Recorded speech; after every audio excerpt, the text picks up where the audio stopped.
Valeu. Vocês falem aí, tá? Eu não consigo ver a área do computador, vocês me falem aí que eu dou uma olhada. Bom, então dentro daquela primeira dinâmica que a gente conversou lá, pensando então nos animais como analogia a uma indústria, né, que produz alimentos de alto valor biológico, nós vamos dar um enfoque agora nas matérias-primas. Essas matérias-primas aí, se a gente observar aí, elas estão, de certa forma, segmentadas, né? Baseado no quê? No Andrigueto. Não sei se vocês já tiveram a oportunidade de manusear ou até ler mesmo o Andrigueto, alguém que já leu ou não? Eu tenho um livro desse, o vermelho, o 2. Tem o dois. Alguém que já achou na internet PDF deles, não? Professor, quando eu comprei, eu achei. Aí eu comprei o livro. Tá até na mão do Fernando, do Wellington Fernando aí no Piauí mesmo. Na faculdade, quando eu estudei, tinha. Era um livro um dos livros que mais tinha na prateleira lá, o que a gente mais folheava, sabe? E eu li bastante ali, umas partes dele, uma bastante olhada. E uma base, né? Ele é uma base boa aí, não é ruim, não. A gente lê muito André Gueto aí, tem 2 volumes. E se acharem na internet aí, mandem para mim. Eu gosto de ter essas coisas assim, tá? E até vocês mesmo, se vocês acharem. Eu vi que tem no site da Amazon para vender. Acho que teve republicações. Mas ele é a base aqui porque foi um dos primeiros a trabalhar, assim, pelo menos a nível nacional, desde 82, a segmentação. Então, ele segmentou primeiro os alimentos em função de serem volumosos. E aí, o que é um alimento volumoso? É um alimento que apresenta baixo teor energético. E como é que ele categoriza esse alimento que tem baixo valor energético? Ele tipifica dizendo que são os alimentos que têm mais do que 18% de fibra na matéria seca. Então a gente começa a pensar o seguinte: bom, dentro do rol de alimentos que uma vaca pode consumir, o alimento que passa a ter pelo menos 18% de fibra, ele é um alimento que não é concentrado, ele é volumoso. Quando ele é volumoso, ele tem ali é um capim de corte, qualquer alimento que tenha pelo menos 18% de fibra na matéria seca. Tá? E aí ele subdivide o volumoso em dois grupos. Um que são os volumosos secos, que aí a gente pensa muito feno, pode tipificar isso também, aquele pasto vedado, aquele pasto que se a gente deixa de reserva para o período de entre safra das forragens como estratégia de alimentação. E aí são esses que têm aí menos do que 12% de umidade, né, que não é tão fácil assim de localizar, e os volumosos úmidos, que têm mais do que 12% de umidade. Então a gente tem duas categorias de volumosos, pelo menos. Ainda abordando a teoria do André-Gueto, a gente tem então os alimentos concentrados, que tem menos de 18% de fibra natural, de fibra bruta na matéria seca. E aí a gente tem dentro dele dois agrupamentos, os concentrados energéticos, que tem menos de 20% de fibra bruta, e os concentrados proteicos, que tem mais de 20% de proteína bruta. Rafael, me dê um exemplo aí de concentrado proteico, além da soja.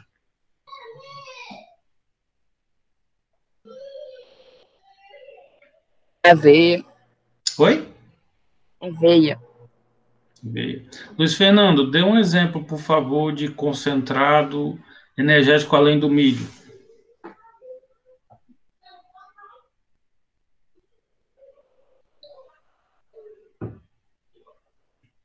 Luiz Fernando.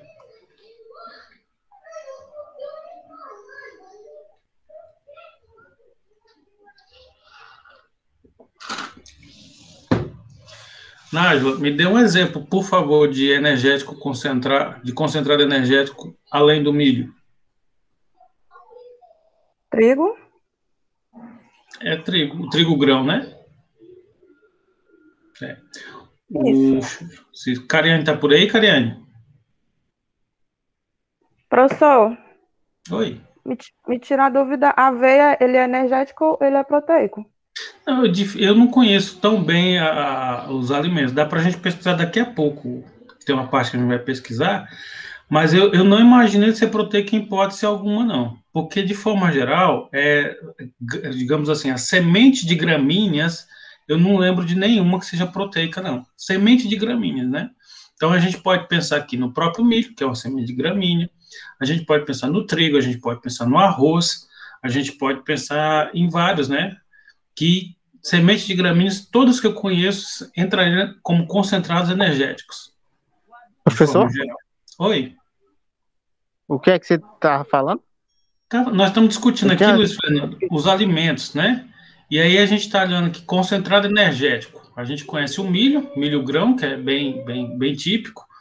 A Nádia deu um outro exemplo, que foi o trigo. E aí eu que estava pedindo para você dar um outro exemplo de concentrado energético. Deixa eu... Peraí. O sorgo em grão, ele é energético, é? Sim, concentrado energético. E aquele outro... Não é nem palha, não, rapaz. O de arroz. O milheto, o próprio arroz é um concentrado energético, né? O Cariane, você está por aí? Câmbio? Ela não tá na aula não, professor. Tá não, né? Heloísa, Oi. me diga aí um coproduto que esteja em uma dessas categorias aqui. Que produto. Polpa Coproduto. cítrica. Polpa cítrica. Em qual categoria ela entra aqui? Nesse que o senhor tá falando aí. Concentrada Ela, nessa. quanto que ela tem de fibra? Agora o senhor pegou. Não lembro, não, professor. Só sei que uma vez eu vi o senhor falando quando a gente tá rindo dentro do carro. O senhor foi até me dar carona, o senhor tava comentando sobre ela. Sim. Mas eu não lembro a quantidade, não. Heloísa, Oi. polpa cítrica é só o que nós falou, só no TCC. Foi, mas eu não lembro, não. Sério. Pronto. Fala no TCC aí, ó. Mas, tipo, eu 16. questão de polpa cítrica como alimento energético, entendeu? Uhum. Porque a gente, às vezes, transita entre essas duas partes aí, entendeu? O concentrado, ele é concentrado por não ter fibra. Então, aí a gente lembra de uma porção de materiais. Todavia, a gente tem alguns indicadores de alimentos que têm uma quantidade de fibra considerável. Eu acho que o Leandro vai lembrar que a gente trabalha com uns dois coprodutos lá, por exemplo, resíduo de acerola, que ele é um material muito fibroso. Então a gente já perde a caracterização de concentrado nele. Isso assim, isso na verdade aqui, pessoal, são classificações. Oi? Mas quando fala, tipo, em concentrado, a granulometria do alimento, ela não também tem a ver? Tipo, tem um alimento que ele tem a granulometria maior, o mesmo alimento, que ele tanto pode ser volumoso como ele pode ser concentrado. Não vai depender disso também, não. Não, a gente não tem um alimento que seja os dois ao mesmo tempo, não. Ou é um ou é outro. Mas eu entendo essa pergunta, Heloísa, porque às vezes a gente faz associação na granulometria e não é tão nesse aspecto assim que a gente estabelece, ele é volumoso concentrado. O farelo de trigo ele não entra como concentrado energético? Se eu ficar, Ele tem que observar essa quantidade de fibra. Ele eu acho que não tem essa quantidade. Ô, Leandro, você estava falando alguma coisa? Não, eu ia perguntar se o que a Heloísa estava falando, professor, não era em relação à efetividade da fibra.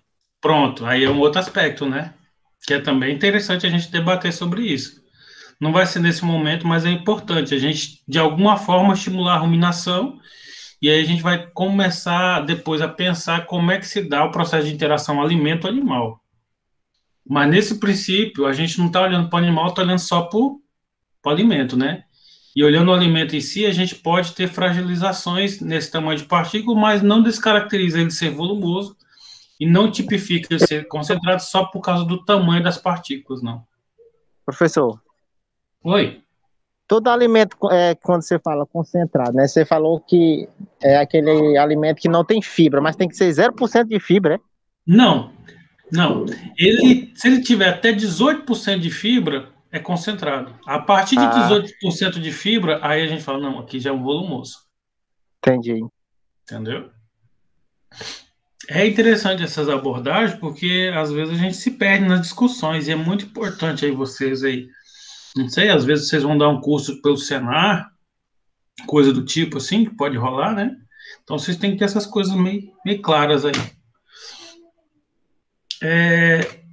Pensando ainda nesse processo de observar os alimentos, a gente tem aqui alguns métodos de avaliação, né, de alimentos e categorização desses alimentos e classificação. Um dos mais difundidos e ainda evidentes até a atualidade é o método de Wende. Eu não sei falar muito bem porque é alemão isso aqui, tá? É o nome da cidade, Wende. E aí foi proposto por Wendenberg. E, rapaz, pareceu o nome do, né, que a Luísa conhece lá, só que é outro nome. Ele foi proposto em 1894. Então ele trabalha com análise centesimal proximal. Então ele trabalha mais ou menos isso aqui, ó. Vou pegar meu mouse aqui só um pouquinho. Volta. Então o que a gente tem? A gente tem um alimento com uma porção que seria 100%. Do alimento, a primeira separação que se faz é entre água e matéria seca, umidade e matéria seca do alimento. Então, a gente tem uma divisão aqui, que isso é muito variável em relação a cada alimento. Dentro do que se destaca como matéria seca, ele propôs dividir entre matéria orgânica e inorgânica. Isso aqui ficou fácil, né? Ô, Nájila, como é que eu poderia identificar facilmente matéria orgânica e inorgânica? Como se eu poderia identificar? Pensa num ambiente de fazenda, de sítio, um ambiente bem pouco técnico, vamos pensar assim, em termos de laboratorial, mas que a gente poderia olhar fácil ali. Sei lá, né? Põe no fogo, Sim. né? O fogo ele vai queimar, ele vai desligar as ligações de carbono. Então ele vai queimar tudo que for molécula, vai se desfazer e vai ficar só o que é inqueimável, vamos dizer assim, que seriam principalmente minerais, né? E isso é importante porque a gente não vai debater sobre NDT aqui, nutrientes digestíveis totais, mas dentro dessa categoria aqui, Nájila, impreterivelmente, a matéria seca, um composto que não vai ser em hipótese nenhuma considerado como um cargo NDT, é matéria inorgânica, né? São coisas que a gente tem que estar muito bem pontuado. Você tem uma macromolécula, em que você tem uma macrobiomolécula, que você tem vários compostos formando ela, que é o caso quando você forma uma proteína, um carboidrato, são vários compostos. E essas ligações são passíveis de serem quebradas num processo de, por exemplo, de combustão.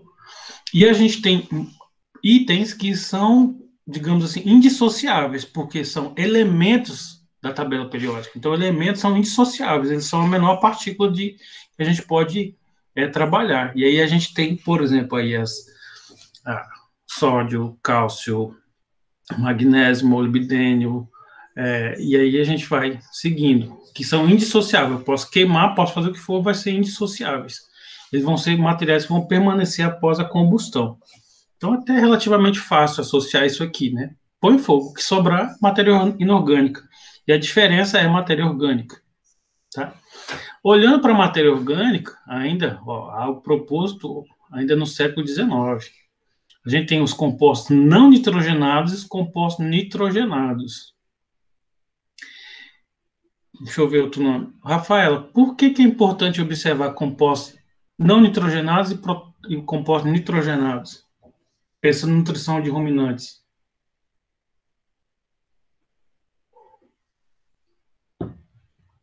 Não sei, professor, qual foi a pergunta da Rafaela aí, que eu não entendi?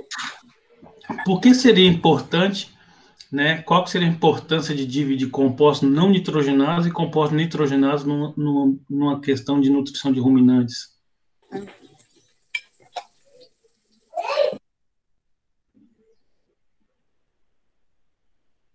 Porque a gente leva em consideração que, diferentemente dos não ruminantes, em que a gente fornece aminoácidos, por exemplo, a frango, a suínos, e esses aminoácidos são, então, absorvidos pelos indivíduos, ou existem os casos em que a gente tem ali mudança nos perfis de aminoácidos, onde o suíno e a ave consegue manipular um aminoácido que está numa proteína para formar uma outra que ele precisa, e tem aquela questão de 20 aminoácidos que seriam essenciais, dos quais uma parte eles não conseguem sintetizar, mas quando a gente vem para o ruminante, a gente tem uma outra realidade, que basicamente a gente fornece elementos para a formação de aminoácidos.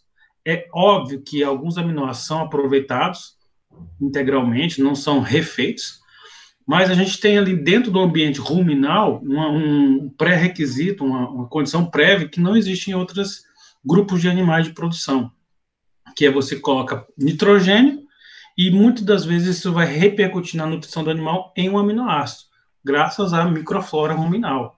Então, quando a gente fornece ali compostos nitrogenados, a gente entende que isso tende a valorizar, a propiciar meios de haver a produção de proteína e aminoácidos à disposição do animal.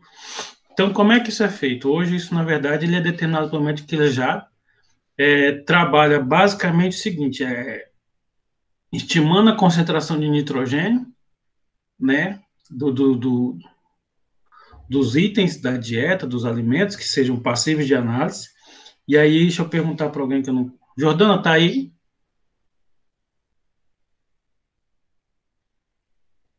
Jordana? Deixa eu ver outro carinha. Caiu fora. Luísa, vai. Gosto de conversar com você. Luísa. Oi. Vamos pensar aqui um pouquinho. Na soja tem proteína. Né? Na soja tem proteína. No milho tem proteína. Concorda? Concordo. O que é um elemento que é comum às duas proteínas? Nitrogênio. Muito bem. Ligação. Agora, quando eu coloco esses dois alimentos num processo de avaliação e isso vai me estimar a concentração de proteína, eu não estou avaliando a concentração de proteína. Pelo método de Quilejade, a gente, na verdade, está estimando a concentração de nitrogênio. Agora eu te pergunto, você acha que a quantidade de nitrogênio que tem na proteína da soja e a quantidade de nitrogênio que tem na proteína do milho são as mesmas? Eu acredito que não. Você está certa, Heloísa. Não, são totalmente distintas. Aliás, quando a gente olha proteína da soja, a gente está sendo impreciso, porque a gente tem várias proteínas na soja. Obviamente que a gente não tem só um tipo de proteína. A gente tem vários tipos de proteína. Então, dentro da soja, a gente tem vários tipos de proteína, em que cada uma utiliza diferentes quantidades de moléculas de nitrogênio na formulação dos seus aminoácidos. E da mesma forma, a gente olhar para o milho, a gente tem uma diversidade de proteínas e que cada proteína do milho tem lá uma projeção da quantidade de nitrogênio que tem. Então, a gente, na verdade, está fazendo uma observação de que é muito distinto o perfil proteico, acho que essa palavra seria mais adequada, de cada um dos alimentos. O fato é que, na prática, é complicado você pegar a cada elaboração de dieta, pegar o alimento, traçar o perfil proteico, que é um processo muito complicado, e separar essas moléculas, entender quais proteínas e quais aminoácidos estão na composição. Então, qual que seria o método? Seria um método indireto de Quilejade. Quilejade trabalhou com alguns tipos de proteína e conseguiu estimar a média de composição de nitrogênio nessas moléculas. Então, quando a gente estima proteína bruta de um alimento, na verdade, ela tem erros embutidos ali. Mesmo que você mande para um laboratório muito bom, enfim, qualquer situação, o método é indireto. Ele faz uma estimação da concentração de nitrogênio, por sua vez, ele projeta uma concentração de proteína bruta, considerando um perfil médio de concentração de nitrogênio nas diferentes proteínas conhecidas. Com isso, eu quero dizer que é o seguinte, que levem isso em consideração, tenham conhecimento disso. A concentração de proteína é indireta pelo método Quilejado, onde a gente estima a concentração de nitrogênio e não necessariamente vai ser essas mesmas proporções. A gente tem pequenas variações, tá? Que aí são questões para pormenorizar. Conhecer proteínas, a concentração de nitrogênio em cada proteína, e talvez alguém aí se habituando a trabalhar com alguns alimentos, passe a estudar isso. Por exemplo, se um de vocês trabalharem aí, né, por exemplo, numa granja de vacas de leite, e aí você tem lá um produto, por exemplo, farinha de trigo, que é muito habitualmente utilizado, aí você conhece o perfil de proteínas e, de repente, você pode fazer ajustes em função da devida concentração de proteína, não pelo método indireto. Mas são questões a serem, digamos assim, trabalhar com melhor precisão. E, pronto. Então, dentro dos compostos não nitrogenados, a gente tem dois grandes grupos de macronutrientes, ambos fornecedores de energia, são os carboidratos, e aí a gente tem diversidade enorme de carboidratos, a gente tem carboidratos aí, por exemplo, pensando numa cana-de-açúcar, a gente tem lá a sacarose, são 6 moléculas de carbono, então ela é um carboidrato solúvel em água, muito rapidamente fornecido, essa energia é altamente liberada, e a gente tem, por exemplo, por outro lado, um extrato etéreo, que seriam as gorduras, a gente teria ali os ácidos graxos, com diferentes tamanhos de comprimento de cadeia, de 6, 7 até 30, 35 carbonos ligados, e aí a forma com que eles vão se organizar, o número de ligações com hidrogênio são diversas, e a gente entende que ainda são macrodivisões num universo muito grande. Quando eu faço uma estimação de extrato etéreo, eu estou predizendo uma possível concentração de energia na forma de ácidos graxos. No entanto, as formas como isso vão ser digeridos, as formas como isso vai disponibilizar, e, por exemplo, só porque me ocorreu aqui agora, extrato etéreo, se a gente considerar as interações do número de cadeias, de ligações de hidrogênio, se vai ser o poli, mono e saturados, se vai ser de cadeia longa, curta ou média, e isso vai para a glândula mamária, pode projetar, né, desencadear processos até desinteressantes. Existe um problema, né, muito, muito importante. Talvez eu não consiga montar uma aula só para isso, porque o tempo é curto, mas chama depressão da gordura do leite. Alguém aqui já ouviu falar? Depressão da gordura do leite? Eu já ouvi falar, professor. Aí leva a vaca no psicólogo, né? É. Senta com a vaca, fala, minha jovem, o que aconteceu? Por que você está deprimida? Na verdade, dentro dos compostos do leite, o que tem maior variabilidade em relação à sua média, né? Desvio padrão possível, seria a gordura. A gordura a gente tem mudanças muito significativas. Em alguns casos, a gente tem uma redução muito drástica na concentração de gordura no leite. E aí, os processos envolvidos aí são diversos. São diversos.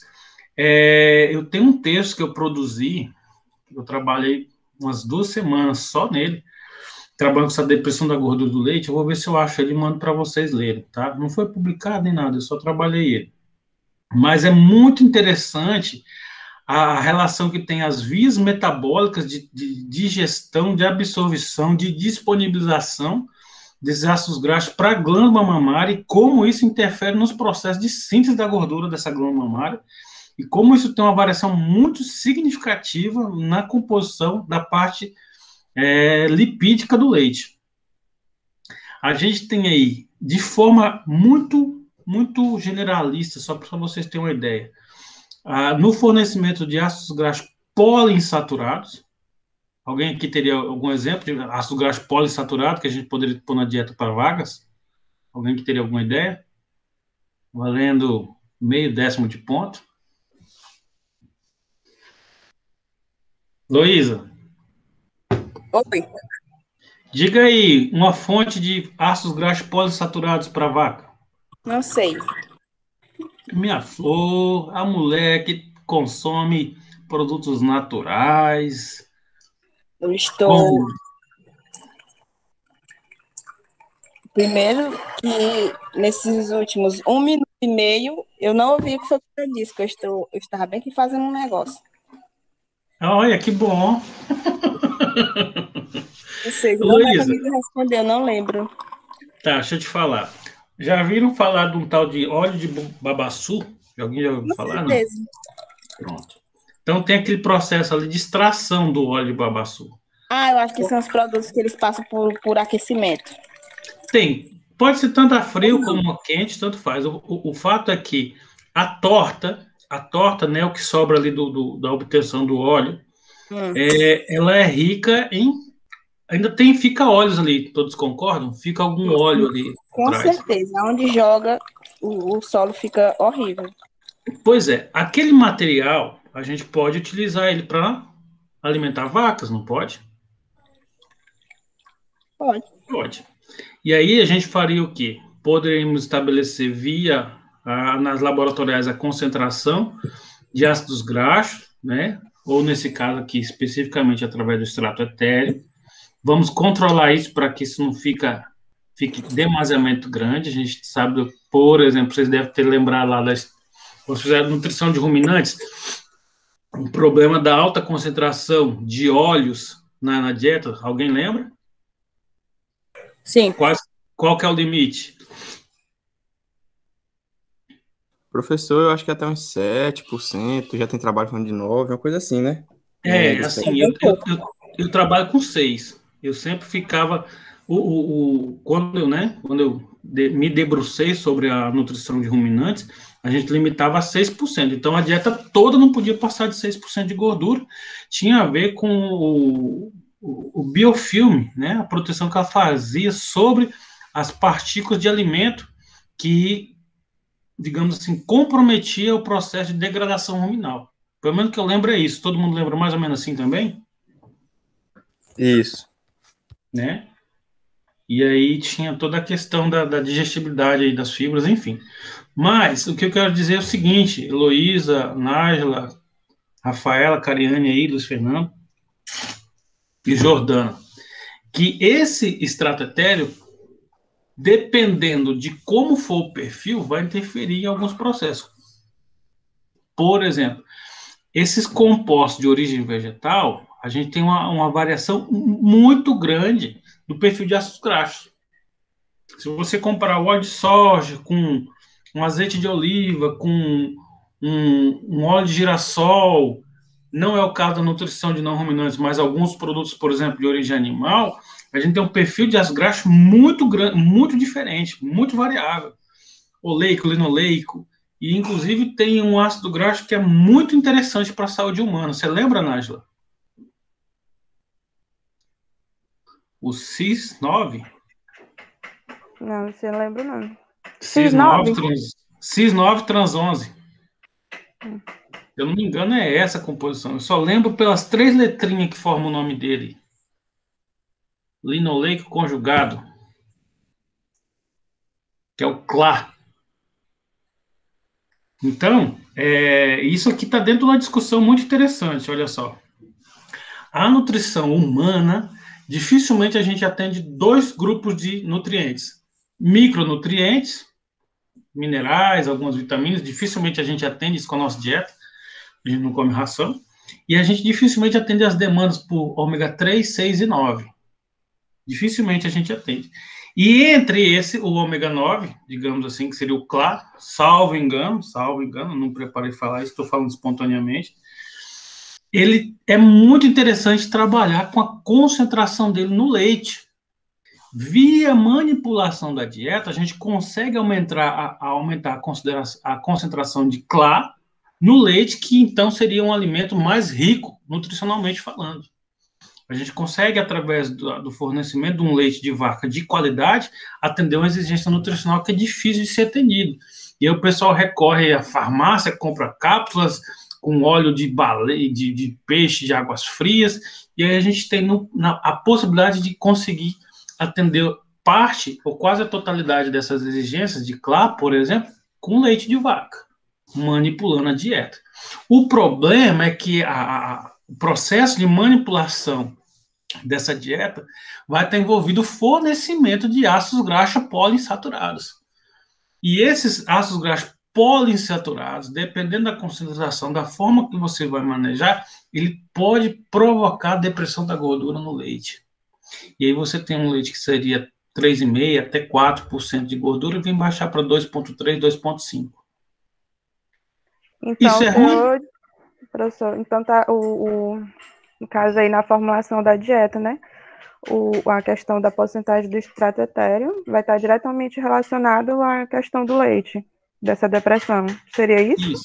Seria mais especificamente no seguinte aspecto, Nájila. Não só a concentração, mas o perfil de ácidos graxos. Qual o tipo que vai ser fornecido, né? Exatamente. E aí a gente tem é desinteressante se considerarmos querermos mais gordura no leite, incluirmos na dieta poliinsaturados, que são não só insaturados, mas tem pelo menos mais de duas ou mais ligações duplas com hidrogênio, né?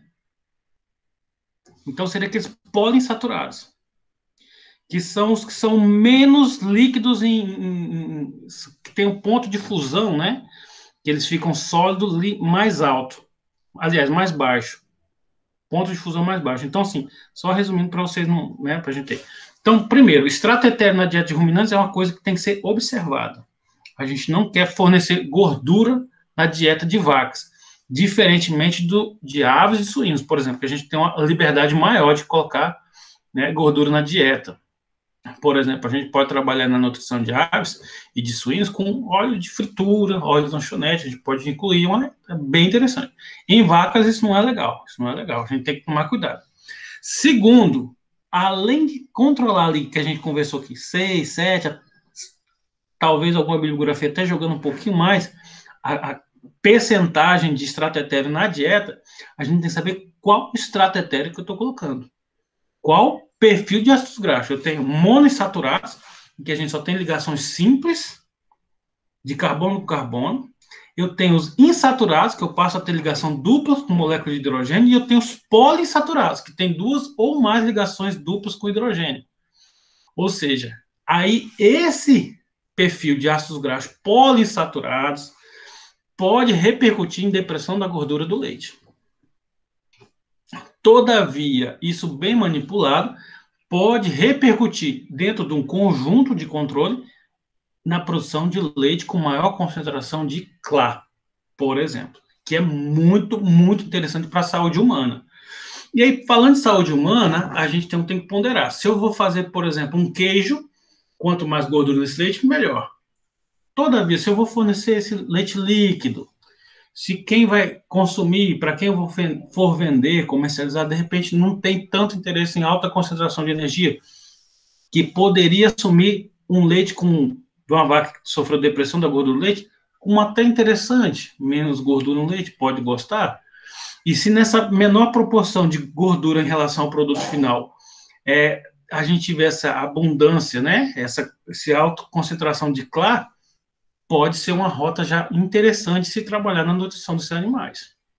Então, percebam, na observação dos alimentos, eu tenho aqui a observação do extrato etéreo, e dentro da observação do extrato etéreo, eu tenho que entender os perfis de ácidos graxos, de modo que eu posso conduzir a uma boa produção de leite, com boa produção de sólidos, que aí inclui a gordura, ou eu posso ter um leite com menor concentração de gordura e tendo dentro dessas gorduras, ou não, sem reduzir necessariamente, mas eu posso aumentar a concentração de CLA, que é um alimento que a gente hoje tem recorrido em farmácias para obter, e aí seria ótimo a pessoa ter isso dentro do seu copo de leite, que ele toma matinalmente ou antes de dormir.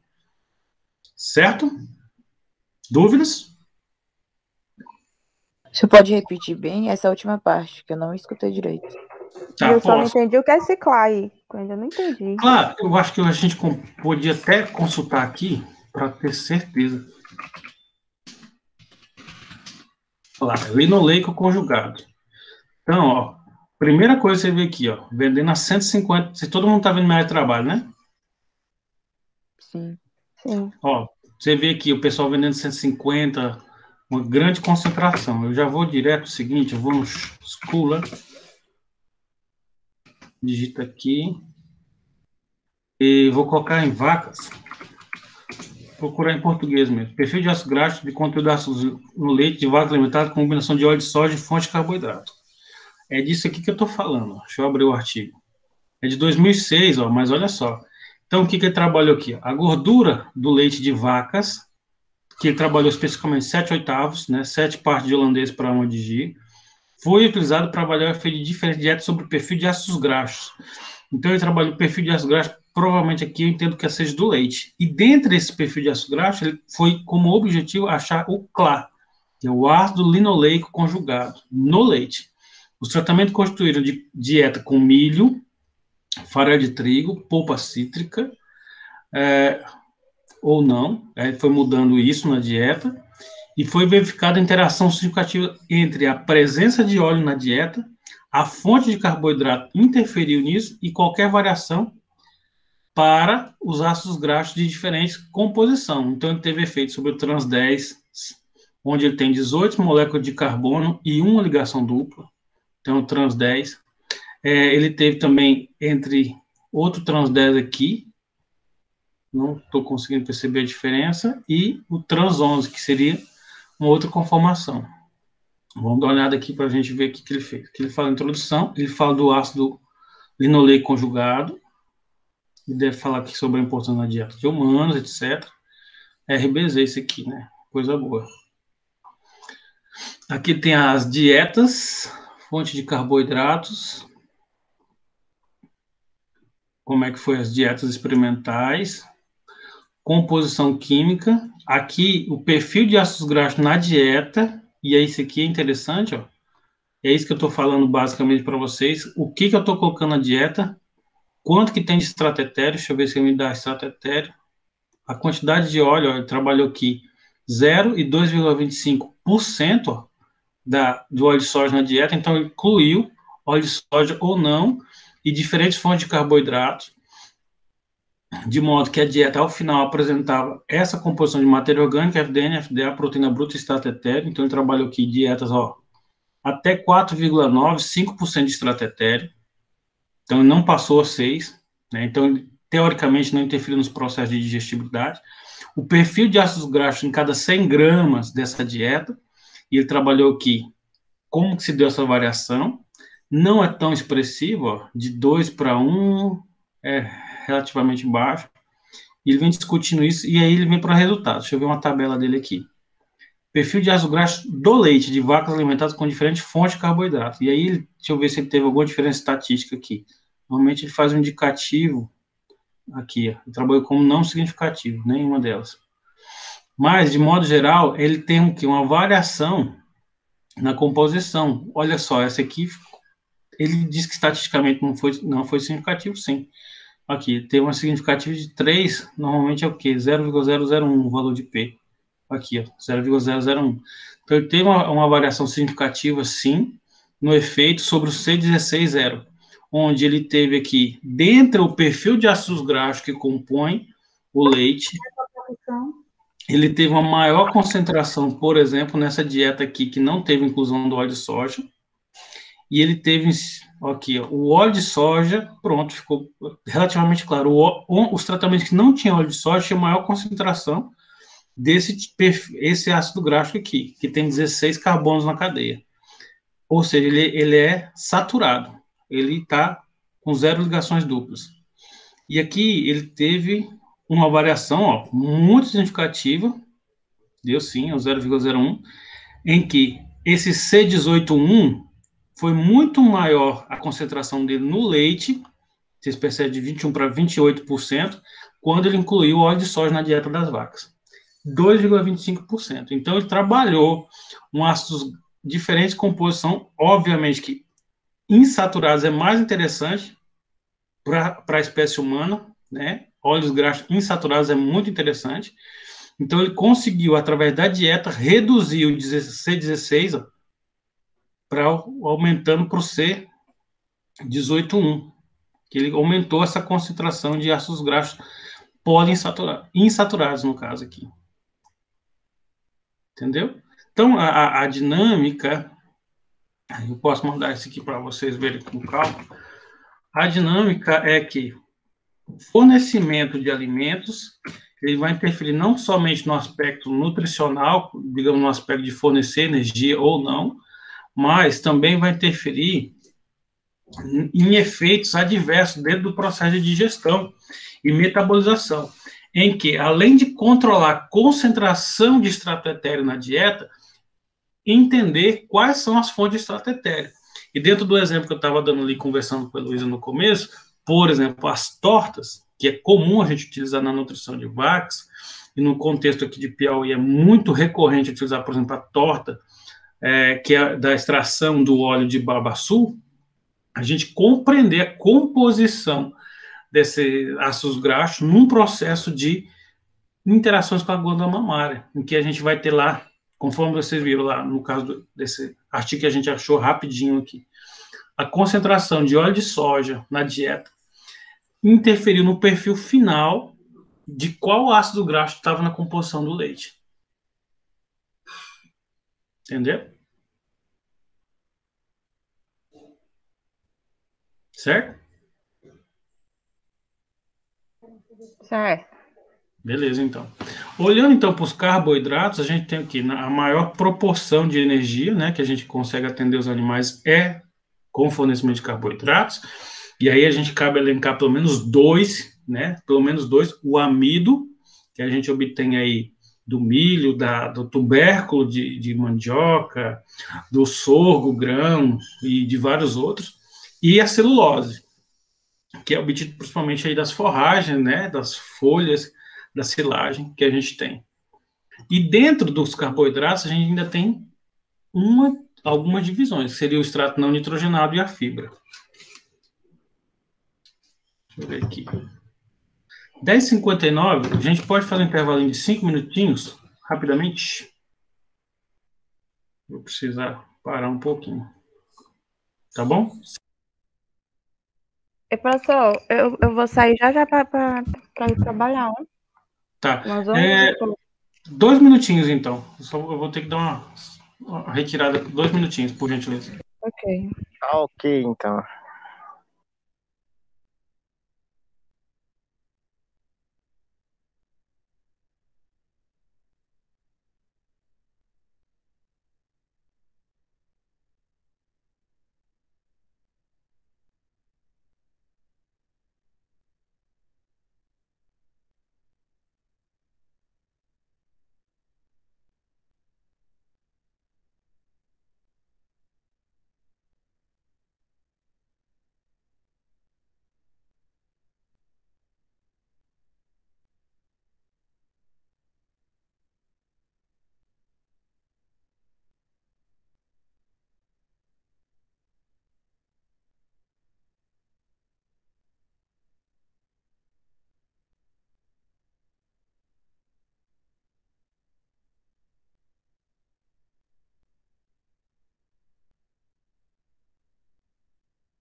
Tá todo mundo aí?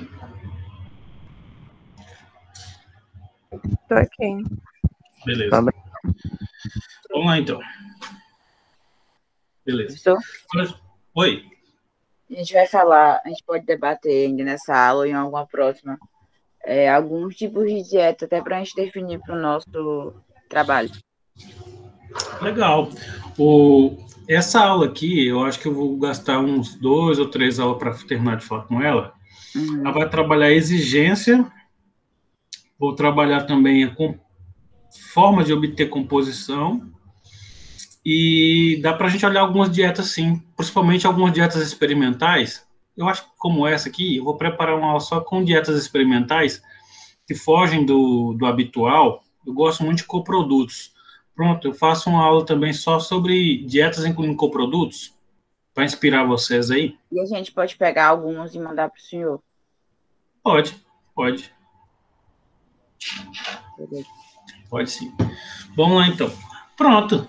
Eu acho que a gente, no caso, a avaliação vai ser antes de vocês entregar o projeto desse conteúdo. Impreterivelmente vai ter alguma elaboração de dietas lá que vocês vão fazer e eu vou corrigir. Então, pronto. Ó, só para a gente não se perder aqui. Eu tô saindo agora, porque eu tô levando agora a mamãe para a clínica, tá bom? Tá bom. Melhoras lá, viu? Deus ajude vocês. Ó, então a gente estudou o método de Wender, que é o método mais básico, digamos assim, de avaliação de alimentos, tá? Agora a gente vai olhar o quê? Bom, dentro do sistema de avaliação de alimentos, a gente tem lá vários alimentos, entre eles a forragem, que tem como característica, né, segundo André Guia, ter mais de 18% de fibra bruta na matéria seca. Olhando, então, para a forragem, que tende a repercutir nos sistemas aqui centro-oeste, nordeste e boa parte do sudeste, uma menor proporção do sul. Não, aliás, dependendo do sistema, tem uma boa proporção. A gente tem nas forragens um dos principais alimentos. O grupo dos principais alimentos utilizados na produção de leite está dentro das forragens. Van Soest, ele é um químico, tá? É interessante porque aborda essa questão da interdisciplinaridade. Ele não era profissional das ciências agrárias, ele não era nada a ver com nutrição, ele era um químico e ele trabalhou, então, um método que foi bem interessante para nós e usual até o presente momento para a classificação das forragens, né? Coisa que não foi abordada na metodologia de Wender. Então, ele trabalha o seguinte, basicamente, ele pega o material vegetal, aqui está a foto de uma palma, mas vocês usem para entender isso aí, a forragem que seja mais habitual no seu cotidiano, um capim, uma silagem, seja o que for, mas ele pega essa estrutura vegetal e ele passa a observar que ele tem dois grandes grupos de componentes. Ele tem o conteúdo celular, ou seja, que as organelas que estão dentro do citoplasma ali, ribossomo, mitocôndria, que é um conteúdo riquíssimo nutricionalmente, muito rico, né? É o que nós conseguimos, por exemplo, nós humanos aproveitar e os animais também.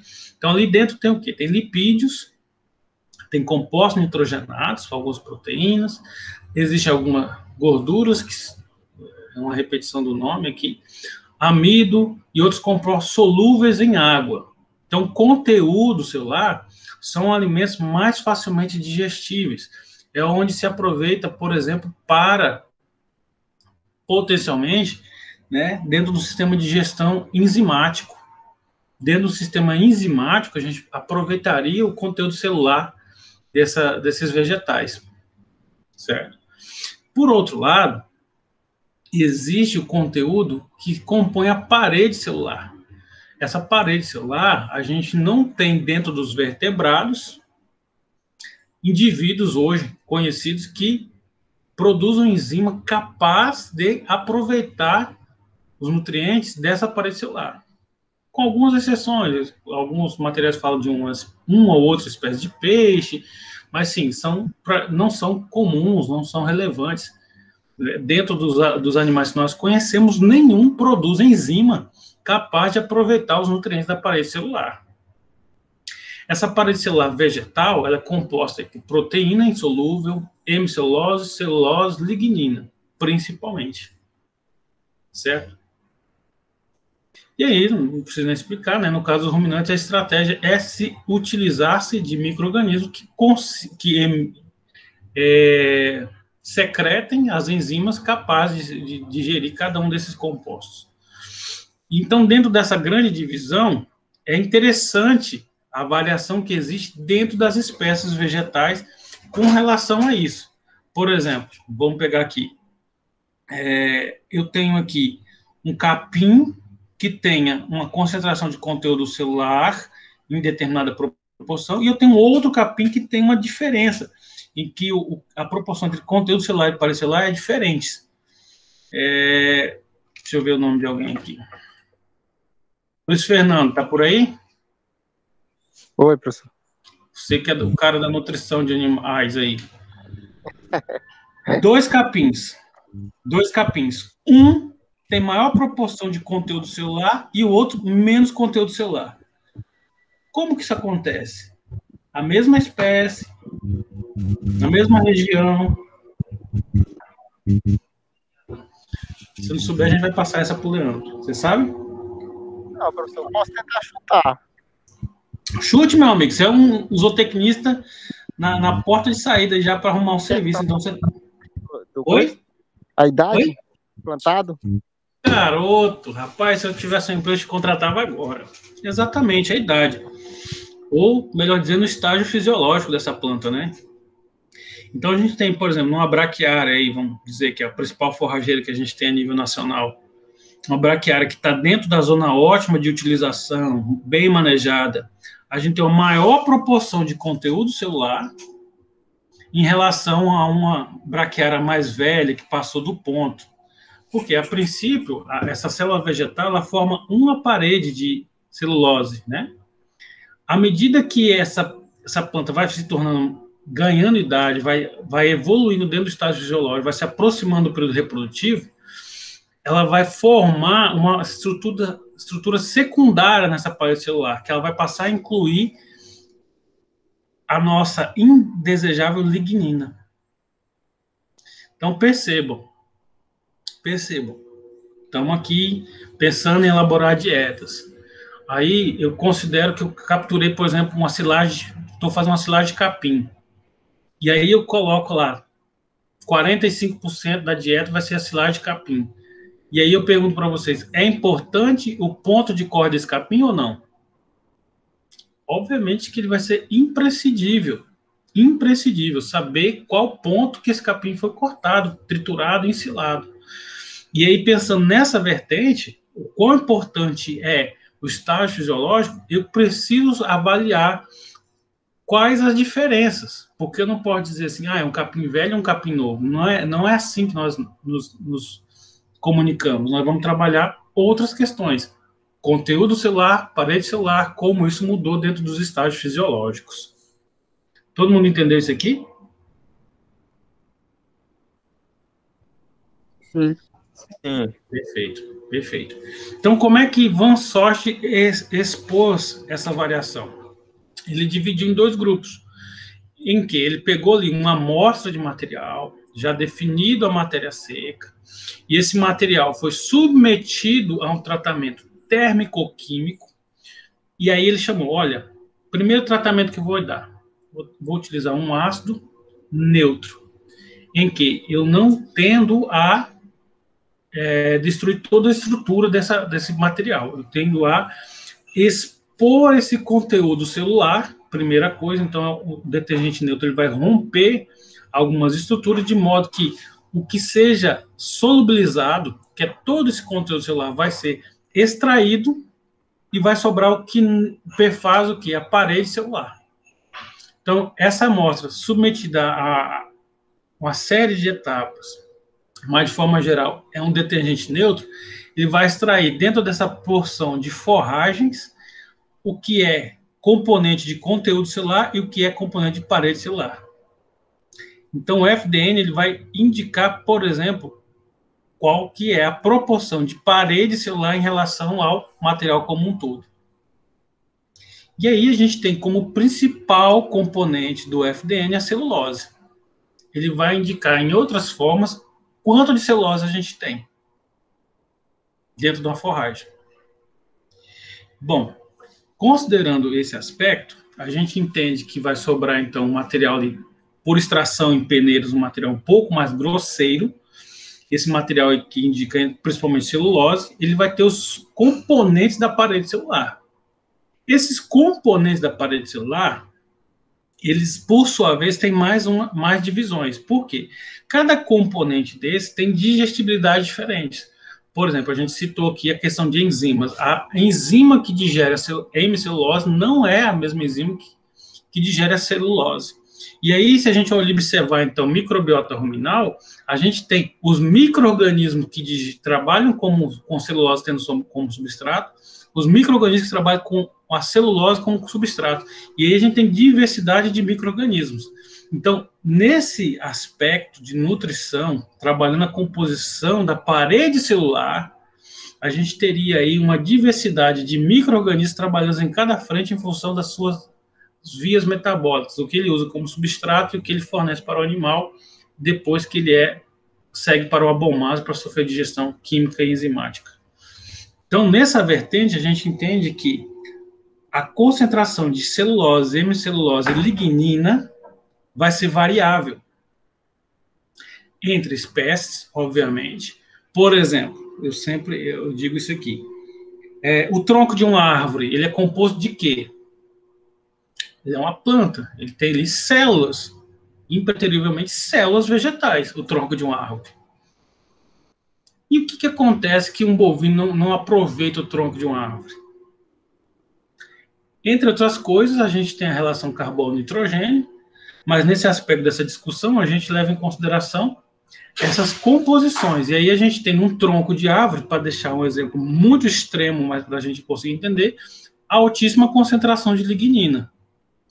Comparando, né, essa estrutura, né, de um vegetal com a estrutura, por exemplo, de uma braquiária dentro do estágio fisiológico adequado de fornecimento dos animais, a gente tem uma concentração infinitamente menor de lignina.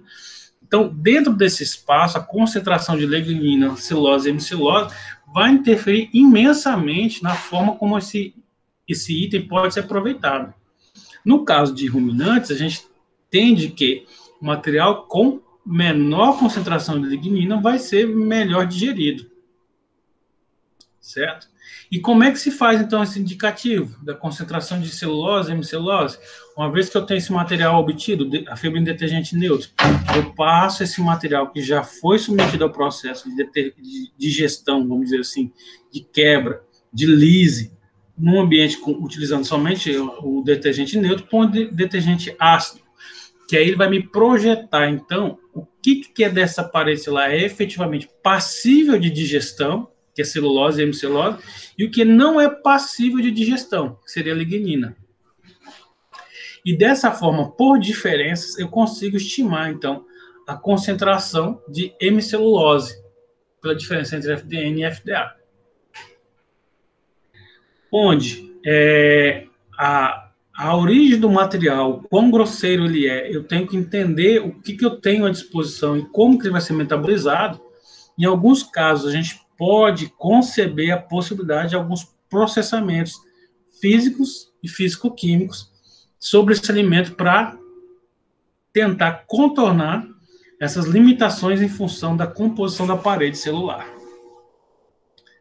E, de certa forma, a gente preconiza a utilização de alimentos cuja composição seja majoritariamente de celulose e hemicelulose e numa situação maravilhosa com nada de lignina. E os animais têm também no hábito de consumo essa diferenciação. Ainda, conversando sobre conhecer alimentos, a gente trabalhou o quê? Wendel, boa sorte.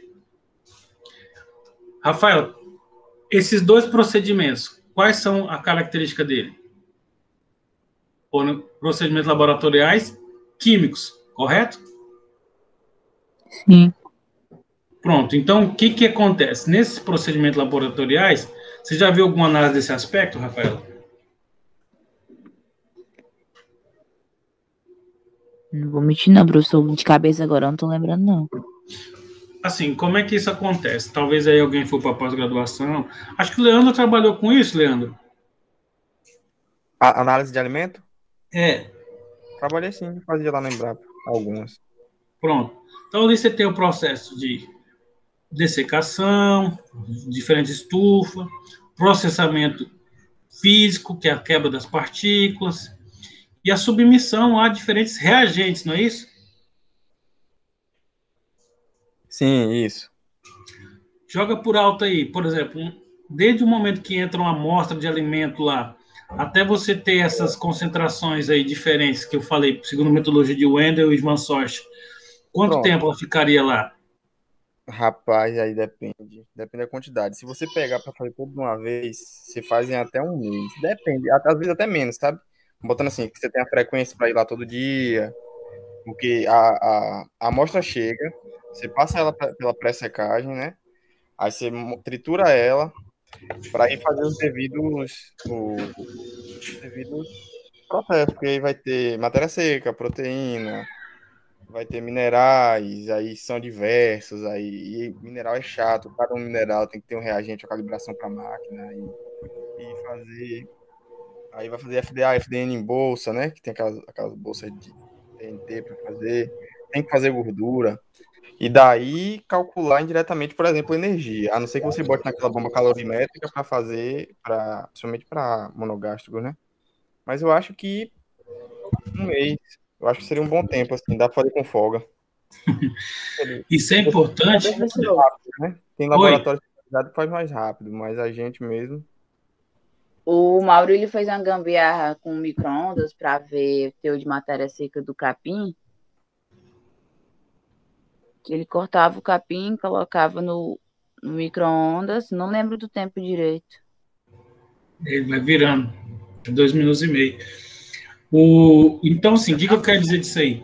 Desse processo que eu acho, pelo que eu sei, ainda é o mais utilizado, né? Apesar de ter um decréscimo, de tudo isso que a gente conversou, toda essa metodologia que eu falei, Wendel, Van Sort, tem uma outra metodologia que faz um pouco mais de sentido na minha mente e eu quero expor para vocês, que seria a utilização do NIRS.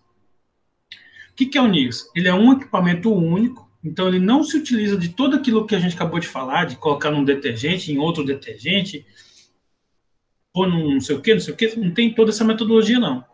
Você vai pegar o alimento, grão, silagem, que for, vai colocar aqui no recipiente próprio dele, ok? Normalmente isso bem adensado, previamente processado, mas você estabelece ele aqui dentro do compartimento e ele vai fazer o quê? Ele vai emitir luz. Ele vai emitir luz. Na verdade, feixes de diferentes comprimentos de luz. E do outro lado, ele vai observar o seguinte: quais feixes de luz, como que esses feixes de luz chegaram do outro lado. Isso é interessante porque a luz, vocês devem lembrar disso que a gente tem aí diferentes comprimentos de ondas, né? Dependendo da ondulação que ela faz, a gente tem onda de diferente comprimento. E a gente tem a luz visível, a gente tem a luz ultravioleta, infravermelha, tem um compêndio, a gente chama de espectrometria das luzes, né? Muito grande. E a forma com que eu projeto uma luz, o material vai reagir diferente na reflectância dessa luz. De modo que, por exemplo, se eu tenho um ferro, eu jogo um feixe de luz, ela não vai passar, só para ilustrar. E se eu coloco isso num papel, isso vai passar de alguma forma. Mas seria diferente do que passar por um plástico. Oi, alguma dúvida aí? Não, é só aqui que tá cortando o áudio, é? Será que Tá, Luiz, aqui tá de boa? De boa aí, tá, velho? Tá. O resto na internet. Viu? Então, tá, era só isso, professor. Pode continuar. Pronto. Então, vocês conseguem entender que dependendo do material, como essa luz vai passar por esse material, vai me indicar um pouco o que é esse material. Se é um ferro, não vai passar nada. Se é um papel, vai passar de uma forma. Se é um plástico, vai passar de outra forma. E assim eu tenho diferença em função do material, como que a luz reage com esse material e como ela transcende esse material num processo de absorvidade dessa luz. Então, ele se utiliza dessa expertise. Bom, se eu tenho uma proteína e eu projeto luz nessa proteína, o que é passado para o outro lado vai ser um reflexo da composição dessa proteína. Se eu coloco isso numa celulose, o reflexo vai ser uma outra coisa. Se passa no amido, vai ser um outro processo. Então, a expertise é bem simples. A gente se faz a projeção da luz e, dependendo do que houver na composição do alimento, ele vai me indicar, olha, esse alimento aqui tem muito NH. Então, a gente tem o quê? Uma ligação entre nitrogênio e hidrogênio, típico de proteínas, e ele vai me indicar, olha, a gente passou aqui a luz e, de certa forma, a gente entende que aqui tem 20% de proteína, em função do número de moléculas de NH que ele conseguiu identificar. Mas sairia mais caro que o outro? Então, aí é um debate interessante. Se for um uso intenso, e aí vocês avaliam. Então, pronto, já vou dizer aqui. Então, o espectrofotômetro, né, que é um tipo de espectrofotômetro, que é o NIRS, ele consegue trabalhar de 15 a 30 segundos para fazer uma análise. Primeira coisa, um técnico do laboratório vai conseguir fazer muito mais análise por dia, por mês.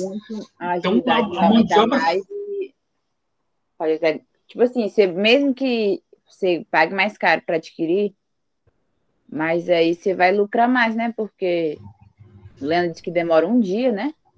Um mês. Um mês.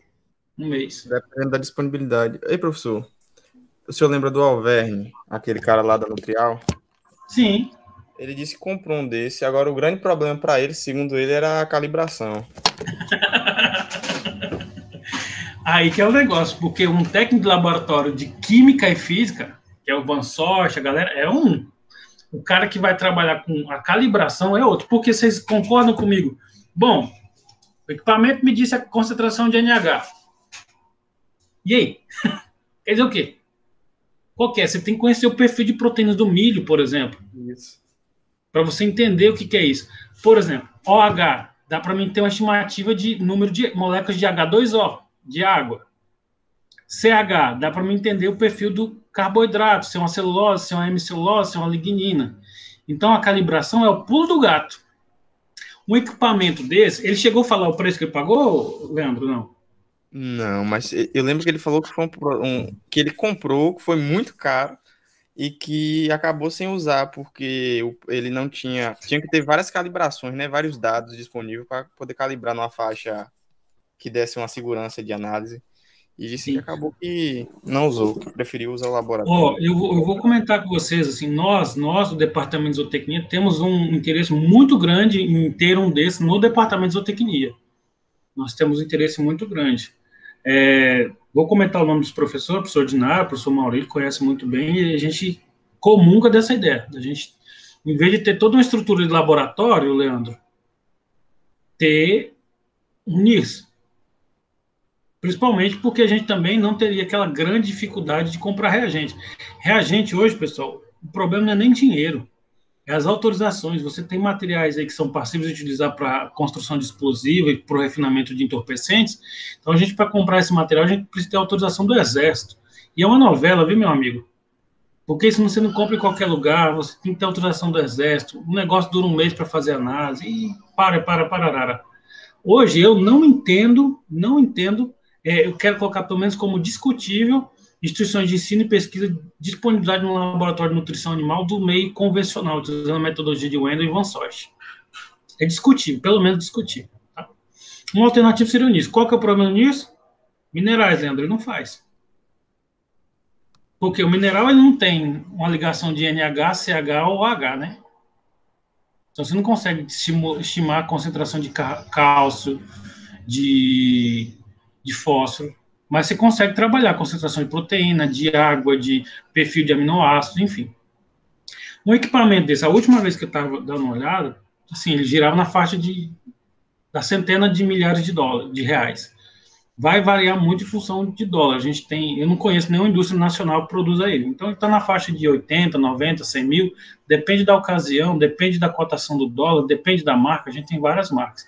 Mas ele é muito interessante porque se trabalha tanto alimentos, como, por exemplo, produtos finais. Você pode trabalhar, por exemplo, constituição do leite, já que está dentro da nossa temática aqui, de queijos, né? A gente consegue estimar aí, desde que a gente consiga estabelecer em função de bio e macromoléculas, em função das construções de NH, CH e OH. Certo? É uma coisa interessante aí. Agora, a gente ia para fazer uma observação da constituição em tabelas que a gente tem à disposição. Só que já deu o horário da aula, pessoal. Eu vou encerrar por aqui, tá? No caso, todo mundo presente. Aí, próxima aula, a gente continua aqui, tá bom? Beleza. Então, tá. Até quarta-feira, no caso. Tá bom, tchau. Ei, professor. Tchau. Oi. O senhor disse que queria comprar aquele bastão, medidor de pasto da Embrapa. O senhor ainda tem interesse?